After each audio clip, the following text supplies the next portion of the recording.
Hello world, hello Philippines. So ayan, for today's video, gagawa tayo ng ubi halaya. Yeah. Ubi halaya pero hindi siya ubi. Ang gagamitin natin ay kamuti o sweet potato. Ito yung gagamitin natin sa ating gagawing halaya. So, ayan, may 1 kilo ako dito. So, bali 2 kilo pala to nabili namin kagabi. So, yung 1 kilo ay nilaga ko na kaninang umaga. At yun ang inano namin, pinartner namin sa kape. So ito, dahil mahilig tayo magluto-luto, char. Ayan, dahil nagki-crave tayo ngayon ng halaya, ito yung naisipan kong gagamitin. So, ayan, hugasan muna natin yung 1 kilong kamuti na to. Hugasan natin ng maayos. So, ayan na nga, hinugasan na natin yung 1 kilong kamuti natin. Kailangan na natin tanggalin yung mga lupa-lupa o mga buhangin-buhangin dito na nakadikit. Kailangan linisan natin ng maayos bago natin siya babalatan mamaya. Ayan. Pagkatapos natin hugasan, babalatan na natin siya. Gagamitan natin ng ating pangmalakasang pambalat. Yung peeler na to. Yung peeler na gamit na as in, hindi lang halata. Kaya ayan, lumalaban. Sige, kahit matigas, gagamitin pa rin natin yan. Kasi wala no choice tayo. Wala tayong gagamitin eh. Nahirapan ako magbalat gamit yung kutsilyo. So, pagtsatsagaan natin yan. So, ayan na nga. Natapos na natin ng isang piraso. Char. Wala pa nga excited. Ayan na. Natapos na natin ng isang piraso. Actually, naisip ko lang talaga to. Char. Hindi. Dahil, sabi ko nga, dahil may 1 kilo naman ako dito, ba't hindi ko siya gagawing extraordinary, char. Nag-search ako kagabi sa YouTube kung ano yung pwedeng gagawin sa isang kamote. Maliban sa paglalaga, char. Madaling gawin dahil laga yung madaling gawin. Maliban doon, ano yung mas masarap na gagawin dito or dessert na gagawin. So, ito yung naisip ko. Gagawin ko siyang halaya pero hindi ubi kundi kamote. So, ito, tapos ko ng balatan, hugasan natin siya ulit bago natin hihiwain ng maliliit. Nag-crave lang naman ako ng ubi halaya. Char. Ang ganda ng loob niya. Kulay purple talaga siya. Tatanggalin lang natin yung mga dulo-dulo na mga ano na yan para malinis tingnan yung ating kamote.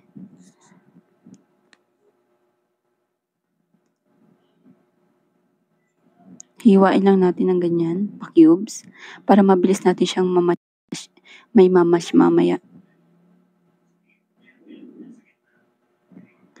Ba yan? Parang ngayon pala lalaway na ako kung ano magiging result ng lulutuin ko na to.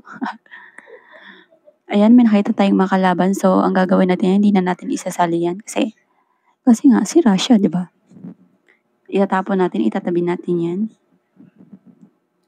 Kaya dapat talaga ganyan yung paghiwa natin para makita talaga natin yung loob mismo ng kamote kung mayroon ba siyang sira, may uod pa o wala. Ayun, hugasan natin ulit para matanggal lang yung mga lagkit-lagkit niya, yung mga katas niya. Tapos ilalagay natin sa isang kaserola. Lalagyan natin ng tubig. Yung tubig niya, level lang din sa ano niya, ka-level lang din ng kamote natin. Ayan. Tapos, isasalang natin yan sa mahinang apoy lang, guys. Kailangan mahina lang para hindi siya masusunog or mabibigla. Tapos, ayan na. Kumulo na. After how many years? Char. Kumulo na ang ating pinakuloang kamote. Tutusukin na natin gamit ang tinidor para malaman natin kung malambot na siya. So, ayan na. Kitang-kita naman. Malambot na talaga siya. Pwedeng-pwede na siyang imamash. So, ilalagay lang na natin siya sa isang lalagyan. Pero bago yon, iti-drain muna natin siya. Tatanggalin natin yung mga excess na tubig niya para medyo dry na siya, mabilis siyang imamash para hindi siya medyo basa or lugaw. So, ayan. Tapos, lalagay natin siya sa isang lalagyan tapos bago natin siya imamash natin gamit ang tinidor. Kasi wala tayong pang-mash guys. Wala tayong gamit na ganun. So, tinidor yung gagamitin natin ngayon. Ayan, mabilis lang naman siyang imamash kasi malambot na yung kamote. So, mas maganda talaga pag malambot talaga. Mas malambot talaga ang pagpapakulo nyo para madali siyang imash. Tapos, yan na yung natapos nating pagkatapos nating imamash, yan na yun. Yan na yung itsura niya. At itatabi natin yan. Kukunin natin ang ating pangalawang ingredients. Ito yung ube jersey na condensed creamer. Yung kalahati lang ang ilalagay natin yan, pero bago, paunti-unti muna yung lagay natin para matansya natin yung niya. Hanggang sa ma-achieve lang natin yung kulay na gusto natin or yung tamis na gusto natin. Haluin lang na natin hanggang mag-well combine yung dalawang ingredients.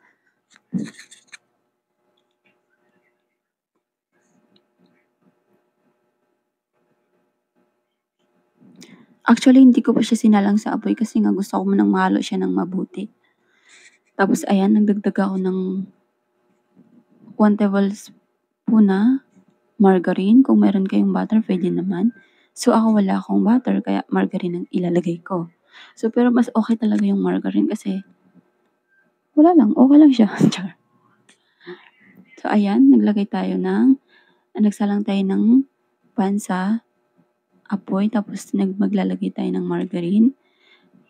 Tutunawin lang natin yung margarine, tapos ilalagay natin yung ginawa nating mixture kanina. So, ayan na. Haluin lang natin yan guys, nang haluin. Medyo nakakangalay lang, pero tiis lang tayo para sa ating cravings, char. Ayan na. Kung napapansin natin medyo mahirap na siyang ihalo or i-mix, ibig sabihin yan, okay na yan. Malapot na siya, malapot na yung texture na ginawa natin. So, okay na to, char.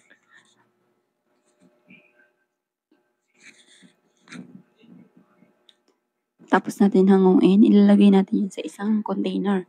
So, bago yun, naglagay muna ako ng margarine sa container na paglalagyan natin ng mixture na ginawa natin kanina. Lalagyan lang natin ng margarine para hindi dumikit yung mixture na ginawa natin.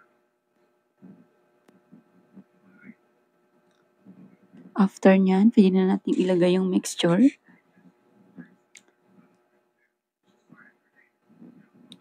Tapos ipa-flatten lang natin siya. Ayan na. Actually, ang bango niya. Habang ginagawa ko yan, ang bango niya.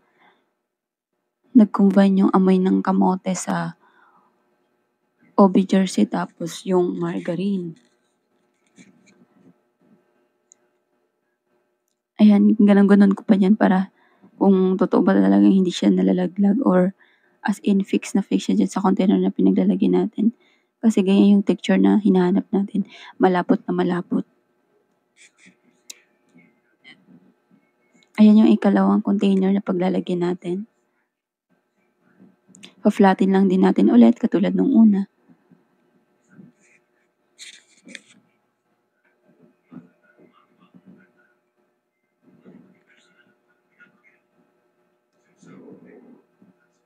Actually, habang ginawa ko pala yan guys, nagpakulo pala ako ng ayan yung gulaman. Isang sachet ng gulaman. Yung kulay yellow, yung Mr. Gulaman na unflavored na kulay yellow. Pero kung napapansin nyo, kulay violet siya. Tapos yellow yung gulaman na ginamit ko. Kasi yung kalahating can na natira sa nilagay natin sa kamote kanina, hinalo ko na siya dyan kanina habang pinapakuluan ko siya. Para lang ma-achieve natin yung lasa or tamis ng gagawin nating halaya. Ibang klaseng halaya to guys, may gulaman, o diba? Napaka-interesting kung ano magiging lasa nito.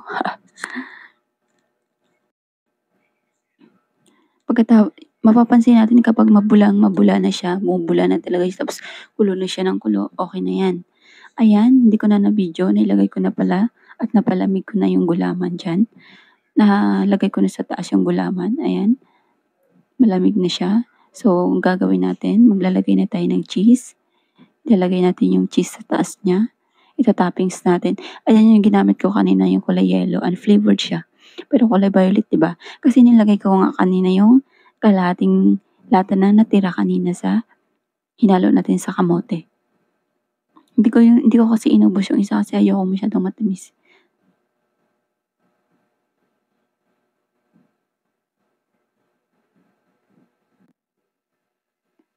Bubudburan lang natin 'yan ng cheese sa taas.